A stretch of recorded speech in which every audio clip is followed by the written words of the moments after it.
All right, the concept of fiscal year is important for corporations because it has to do with how they report their progress.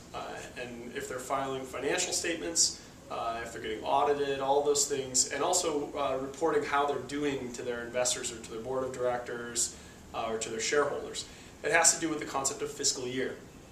Fiscal year essentially says, when do I start counting what happened this year and when do I finish counting what happened this year? And there's different kinds of fiscal years. The first kind that we'll talk about is the simplest and most common. It's called the calendar fiscal year.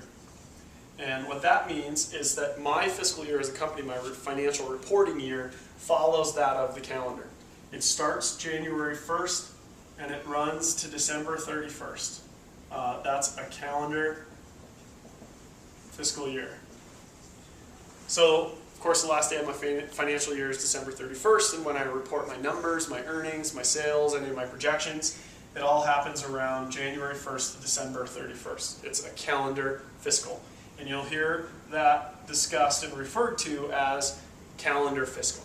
However, there are other types of fiscal years. There are different combinations. One of which would be at June, let's say July. At July 1st, my year starts, and it runs to June 30 the following year. That is a different take on the fiscal year. That, of course, is not a calendar fiscal year. I believe they call that a June fiscal. I can't remember how they refer to it, but I'm almost positive it's a June fiscal. The reason that companies might do this has to do with business cycles and the nature of those companies. Very common for retailers to do something like this. The reason being, Christmas time, Thanksgiving to about mid-January, is a hugely important time for a retailer. And so in order to see how you're doing in that year, you have to really have the whole Christmas season. If I have two different Christmas sales seasons, like this, and I have a terrible season and a great season, if I was doing a calendar fiscal year, I would get half the terrible season and half the great season in my calendar fiscal.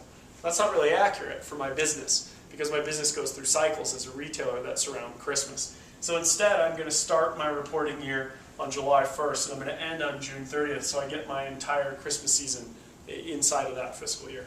So, calendar fiscal, most common, it just goes from January 1st to December 31st. Fiscal year doesn't have to be calendar. In this case, I showed you an example of a retailer that goes from July 1st to June 30th.